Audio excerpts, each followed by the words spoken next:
தாத்தா வாங்க டிஃபன் சாப்பிடுங்க. ஓ மணி 8 ஆயிடுச்சா? ஏம்பா ஞானம், நீ சாப்பிட்டியா? இன்னைக்கு கிருத்திகை தாத்தா, நான் சாயங்காலமா சாப்பிட்டுக்கிறேன். அடடே, கிருத்தியா? அப்ப ஆடி 18. நல்ல வேலைப்பா நீ ஞாபகப்படுத்தின. இன்னைக்கு மத்தியானம் ஒரு 100-150 பேரு நம்ம வீட்டுக்கு விருந்துக்கு வருவாங்க. நீ என்ன பண்ற, உடனே மளிகை கடைக்கு போய் வேணுங்கிற சாமான்ல வாங்கிட்டு வந்துரு. எத்தனை பேர் வந்தாலும் தேவையான அளவுக்கு வீட்டுல மளிகை சாமான் இருக்கு தாத்தா. அது இல்லப்பா, இன்னைக்கு காந்திஜி, வினோபாஜி, நேதாஜி இந்த 3 ஜியுமே நூற்றுக்கணக்கான தொண்டர்களோட தண்டி யாத்திரை போறதுக்காக நம்ம ஊர் வழியா வராங்க. அவங்க எல்லாருக்கும் நம்ம வீட்டுல விருந்து வச்சுட்டு அவங்க கூடவே இன்னைக்கு நானும் தண்டி யாத்திரைக்கு போயிட்டு வந்துடுறேன். தாத்தா, காந்திஜியோட சம்சாரத்துக்கு உடம்பு சரியில்லையா, அதனால தண்டி யாத்திரை கேன்சல் ஆயிடுச்சுன்னு சொல்லி நேத்தே எனக்கு தண்டி வந்தது. நான் தான் உங்கள்கிட்ட சொல்ல வரது. உளராத. காந்திக்கு சம்சாரத்தை விட இந்த தேசம் தான் முக்கியம். இன்னைக்கு கட்டாயம் தண்டி யாத்திரை உண்டுன்னு காலையில எனக்கு தண்டி கொடுத்திருக்காரு. புடி, போய் உடனே மளிகை சாமான வாங்கிட்டு வா.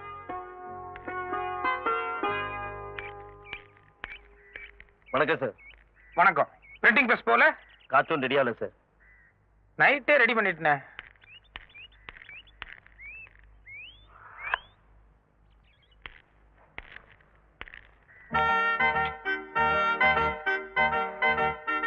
காலங்காத்தால இப்படி நீட்டுறீங்களே, காலைல வேலைக்கு வரும்போதே இந்த காலை கடன் எல்லாம் முடிச்சுட்டு வரக்கூடாதா? இது காலை கடன் அல்ல, வேலை கடன். எனக்கு 2 மாசம் சம்பளம் பாக்கி, அதைத்தான் ஞாபகப்படுத்துறேன். ஞாபகம் இருக்கு.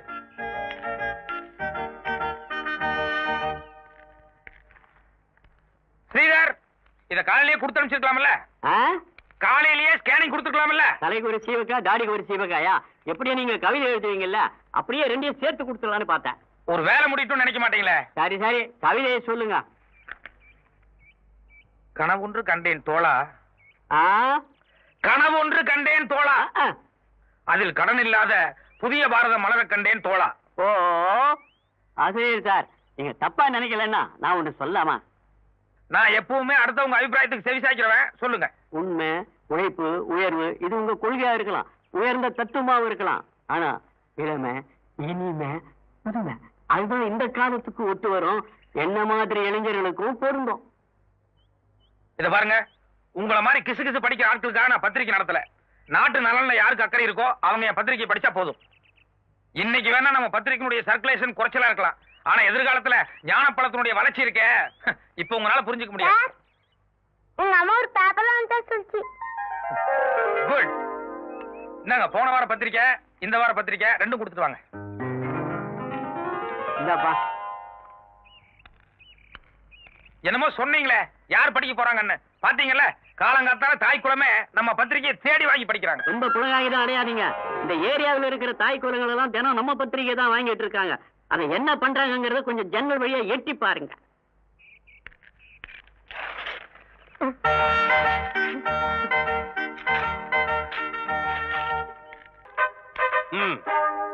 இன்னைக்கு ஒன்னும் அவுட் சைடு ப்ரோகிராம் இல்ல, கோட் ஷூட் எல்லாம் கேன்சல். இதை கொண்டு போப்பா. இது எந்த ஊர் silk? German suit sir. Not German. இது எந்த ஊர் silk? Czechoslovakia sir. No Czechoslovakia. இது Uzbekistan. Uzbekistan sir. This only. சாமிப்பா, இந்த பட்டு துணி எல்லாம் யாராலையும் போட முடியாது. என்ன மாதிரி அந்தஸ்து, தகுதி, தராதரம் உள்ள ஒருத்தன் தான் போட முடியும்.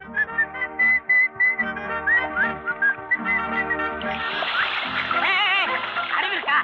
என்ன துணி? சிலுக்கு துணி. இத எவனாலும் போட முடியாது. இதுக்கெல்லாம் ஒரு தகுதி, தராதரம், பர்சனாலிட்டி இதுக்கெல்லாம் தேவை. இதுல போய் தண்ணி அடிச்சா முட்டா. யாரா முட்டாளு? இரு இரு, என்ன பத்தி உனக்கு தெரியாது. நீ அடிச்ச 1க்கு 10. அதாவது நீ ஒரு அடி அடிச்சேன்னா எவனாவது உன்னை 10 அடி அடிப்பான். இது எங்க முனியாண்டி சாபம். அதனாலதான் எந்த நாயா இருந்தாலும் என்னை கை நீட்டக்கூடாது. ஜாக்கிரதை. Good morning boss.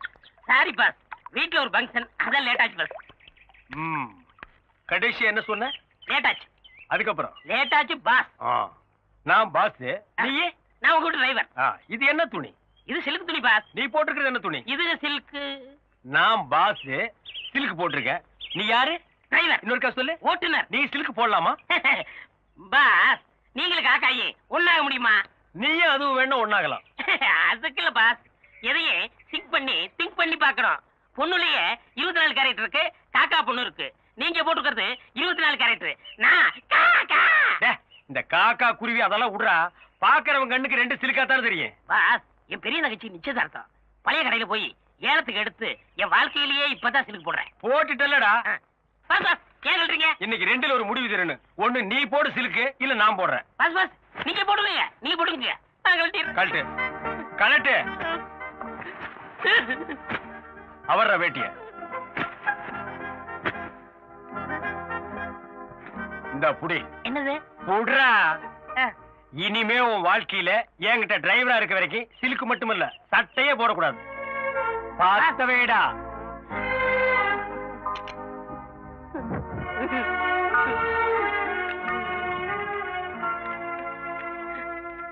பாஸ், என் தங்கச்சி நிச்சயதார்த்தத்துக்காக போனது.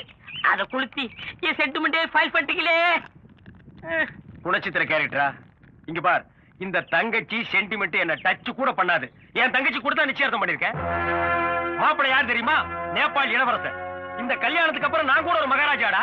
என் ஸ்டேட்டஸ் குறுக்க எந்த மேட்டர் வந்தாலும் இதே மாதிரி கொளுத்தி கோடீஸ்வரம் வீட்டு பொண்ணு பார்த்தோன்னு கொத்திட்டு போலான்னு பாக்குறாங்க. நான் உயிரோட இருக்கிற வரைக்கும் அது நடக்கவே நடக்காது. எவனா இருந்தாலும் இல்ல, இதை நான் ஒத்துக்க மாட்டேன். இந்த ஆளு என் தங்கச்சி ஏமாத்தி கல்யாணம் பண்ணிட்டான். இன்ஸ்பெக்டர், உடனே அரெஸ்ட் பண்ணுங்க. எதுக்கு? Inspector, I am a major. இது பாருங்க, அவர் மேல எந்த தப்பும் இல்ல. நானா விருப்பப்பட்டு தான் இந்த கல்யாணத்தை பண்ணிக்கிட்டேன். இன்னும் சொல்ல போனா தாலி கட்டுற வரைக்கும் அவர் என் முகத்தை கூட பார்த்தது இல்ல. இது கதை. முகத்தை பார்க்காம ஒரு கல்யாணமா?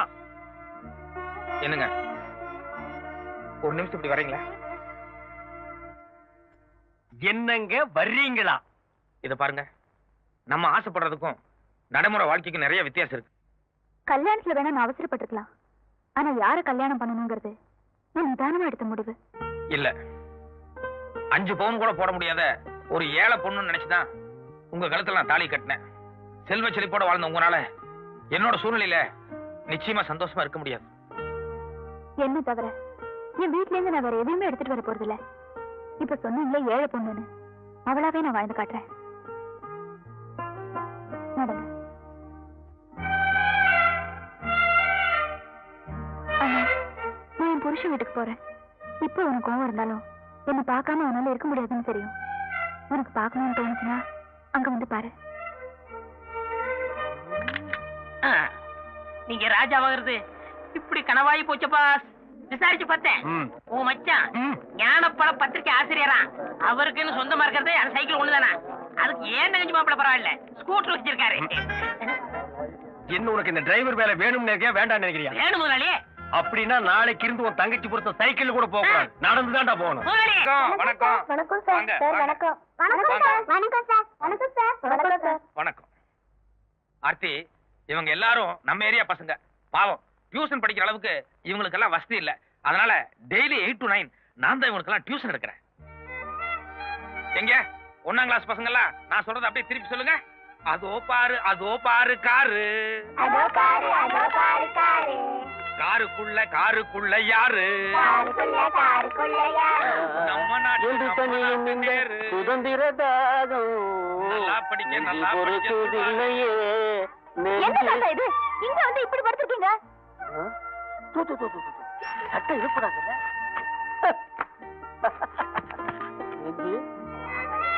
வந்தே மாதரம், வந்தே மாதரம். தண்டி யாத்திரை புறத்தாச்சு. வந்தே மாதரம். பாரத் மாதா கி ஜெய். வெள்ளையனே வெளியேறு, வெள்ளையனே வெளியேறு.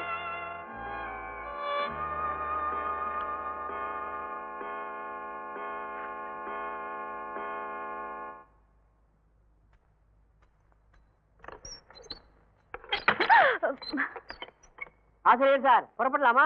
இதா வந்துட்டு இருக்கேன். எங்க? ரவுண்ட்ஸ், ராத்திரியில ரவுண்ட்ஸ் போவோம். ஆசிரியர், ஆசிரியர். தெருவுல போய் ரவுண்ட் அடி. ஆர்த்தி, ம்? ஏன் அவரை துரத்தி விட்ட? என்னங்க, இன்னைக்கு நமக்கு ஃபர்ஸ்ட் நைட். உங்களுக்கு கொஞ்சம் கூட அதை பத்தி நினைப்பே இல்லையா? இல்ல, 30 வருஷம் ஆயிப்போச்சு. எப்படி ஞாபகம் இருக்கும்? இத பார், இது வரைக்கும் என் வாழ்க்கையில எல்லாத்துக்குமே ஒரு டைம் டேபிள் போட்டு சிஸ்டமேட்டிக்கா வாழ்ந்துட்டு இருக்கேன். இன்னைக்கு திடீர்னு கல்யாணம் ஆயிடுச்சுக்காக என் சிஸ்டத்தை நான் மாத்திக்க தயாரா இல்ல. போயிட்டு 12 மணிக்கெல்லாம் வந்துடுறேன். எதுக்கு? படுத்து தூங்குறதுக்கா? என்ன நீ? ஒரு நிமிஷம் உள்ள வாங்க. எதுக்கு? நட்டங்க சொல்றேன். ரவுண்ட்ஸ். என்ன என்னமோ விடாத புடி விடாத தாத்தாவை சொல்லிட்டல பாருங்க. ரகுபதி ராகவ ராஜா ராம் பதித பாவன சீதாரா. இறங்க. உன் மச்ச விட்ட பாருங்க. பெரிய ஜமீன் பரபர தான். என்ன கொஞ்சம் வாழ்ந்து கட்ட போகிறதுனால வீடு கொஞ்சம் டேமேஜா இருக்கு. என்னது கொஞ்சம் டேமேஜா? குட்டிச்சவர் மட்டும்தான்டா இருக்கு. கழுதைக்கு நிக்க வேண்டிய இடத்துல நான் காலடி எடுத்து வைக்கிறதா? சரி, வவ்வாலுக்கு வாக்கப்பட தொங்கித்தானே ஆகணும். போய் தங்கச்சி போய் பார்த்து வாங்க. ஏன் நீங்க வர மாட்டீங்களா? பாஸ், எனக்கு உயிர் மேல கொஞ்சம் ஆசை இருக்கு. இது எந்த நேரம்னாலும் இடிச்சு தலையில விழுகலாம். அதனால நீங்க மட்டும் போய் பார்த்து வாங்க. பட்டியடா, தங்கச்சி அப்புறம் பாத்துக்கலாம். என்னங்க நீங்க ஒரே தங்கச்சி உள்ள போய் பார்த்து வாங்க. உள்ள போலாம்டா, ஆனா வெளியில வருவனாங்கிற சந்தேகமா இருக்கே. அது உங்க தலையெழுத்து. அப்ப நீயும் வா. வண்டி வண்டி இங்கே தான் இருக்கு, வா.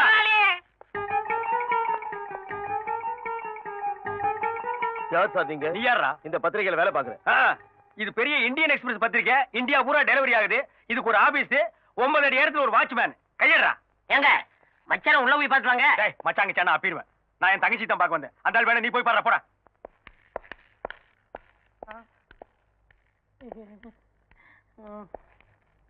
டேய் கைய இருக்குடா. சரி சரி உட்காருங்க.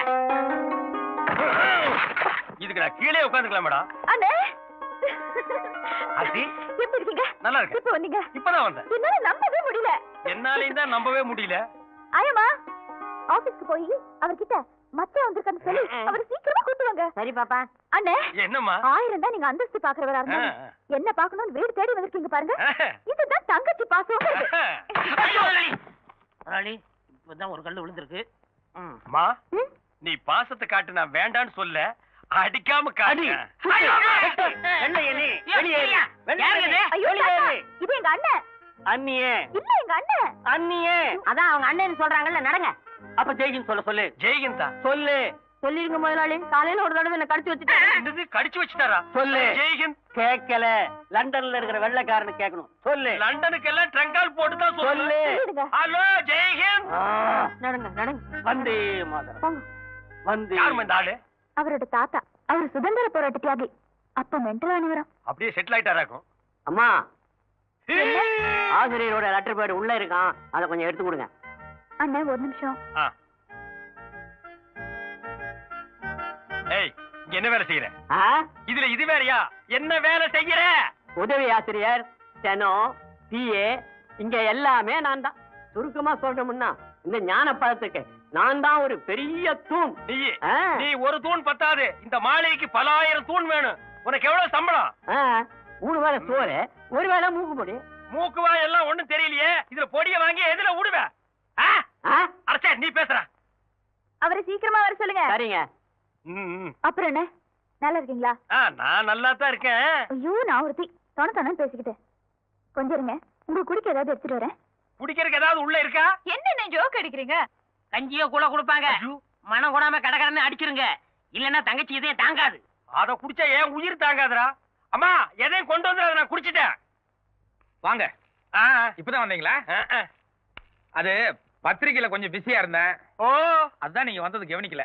கவனிக்காம அங்கேயே வேலையை பார்த்திருக்கலாம். என்னங்க இவரை போய் வாங்க போன்னு கூப்பிட்டு பின்ன வாடா போடான்னு கூப்பிட்டு சொல்றியா? அது இல்லங்க, வாய் நிறைய ஆசையா மச்சான் மச்சான் மச்சான்னு கூப்பிடுங்க. டேய், முன்னாடி சாபா. சரிப்பா, நீ கார் கிட்ட போய் நில்லு. அப்ப தலை அது என் விதி போல ஆகட்டும். மாப்பிள, ஒரு நிமிஷம். என்னங்க மாப்பிள, கல்யாணம்னு நடந்தா மறுவீடு அழைப்பு. இது ஒரு முக்கியமான சம்பிரதாயம். அதாவது உங்க 2 பேரை நான் என் வீட்டுக்கு கூப்பிட்டுக்கணும். அப்படி நான் கூப்பிடலன்னு வைங்க, என் சொந்த பந்தம் எல்லாம் என்ன தப்பா நினைப்பாங்க. இதுல என்னங்க இருக்கு? நீங்க எப்ப கூப்பிட்டாலும் நாங்க வர்றோம். இந்த நாங்கன்னு சொன்னீங்க பாருங்க, அங்கதான் ஒரு சின்ன சிக்கல். என் சொந்த பந்தத்துக்கிட்ட எல்லாம் என் தங்கச்சி புருஷ லண்டன் டைம்ஸ் பத்திரிகையோட எம்டி கல்யாணம் முடிஞ்ச கையோட ஒரு லண்டனுக்கு புறப்பட்டு போயிட்டாருன்னு சொல்லிட்டேன். அதனால பொண்ணை மட்டும் நான் தனியா அழைச்சிட்டு போறேன். எங்க சொந்தக்காரருக்கு முன்னால உன் மூஞ்சி காட்டாத. அவங்க எல்லாம் ராயல் அண்ட் ரிச், நீ வெறும் டிச். இந்தாங்க அண்ணே. எங்க டிரைவர் அழகு காணோம்? அவன் எங்காவது வெளியே போயிருப்பாமா? என்னங்க இது, அண்ணன் வந்திருக்காரு, மச்சனமா 2 பேரும் ஒருத்தருக்கு ஒருத்தர் பேசிக்காம உட்காந்துருக்கீங்க. யாரு சொன்னது? இவ்வளவு நேரம் நாங்க 2 பேரும் கலகலகலகலன்னு சந்தோஷமா உலக மேட்டர் பூரா பேசிட்டு இருந்தோமே. மறு வீட்டு விருந்துக்கு நீங்க 2 பேரும் அவசியம் வரணும்னு சொன்னேன். அவர் ஏதோ பிஸியா இருப்பார் போட்டிருக்கு. தங்கச்சி மட்டும் அழைச்சிட்டு போங்கன்னாரு. அது எப்படி சரியா வரும்னு அதான் வாயடைச்சு போயிருக்காரு. மாப்பிள்ள, நான் சொன்னது கரெக்ட் தானுங்க? அண்ணே, மறுவீடு அழைப்புங்கிறது உங்களுக்கு ஒரு முக்கியமான சம்பிரதாயமா இருக்கும். ஆனா கல்யாணம் ஆன புதுசுல எல்லா பொண்ணுங்களுக்கும் வேற ஒரு முக்கியமான ஆசை இருக்கு இல்லையா? என்னமா அது? ஹனிமூன் ட்ரிப்புன்னு. நானும் அவரும் லண்டன், பாரிஸ், சுவிட்சர்லாந்து இங்கெல்லாம் போய் ஒரு மாசம் ஜாலியா சுத்தி பார்த்துட்டு வரலாம்னு இருக்கோம். இவருக்கு ஒரு மாசம் பத்துமாமா? பத்துன்னு நீங்க ஏற்பாடு பண்ணுங்க. பண்ணலாமா? இந்த லண்டன், சுவிட்சர்லாந்து, பாரிஸ் எல்லாம் நமக்கு கொல்ல பக்கம் மாதிரி அப்பப்போ போவோம் வருவோம். அந்த குளிர் நம்ம இன்டர்நேஷனல் பாடிக்கு மேட்ச் ஆகுது. மாப்பிள்ளை இன்னும் ஏசி மிஷினை கண்ணால கூட பாத்துருக்க மாட்டார் போல் இருக்கே. அங்க போய் அந்த குளிர்ல ஒண்ணு கிடக்க ஒண்ணு ஆயிட்டா ஏனுங்க மாப்பிள்ளை? லண்டன் நமக்கு அப்படிலாம் ஒண்ணும் கிடையாது. ஒரு நிமிஷம் உள்ளவா. போமா மாப்பிள்ளை, குளிர் தாங்க முடியாது என் முன்னாள் சொல்றது சங்கோச்சப்படாரு போல் இருக்கு. மாப்பிள்ளை, நம்ம சக்தி நம்ம தகுதி எவ்வளவோ அதுக்கு தகுந்த மாதிரி ஆசைப்படுங்க.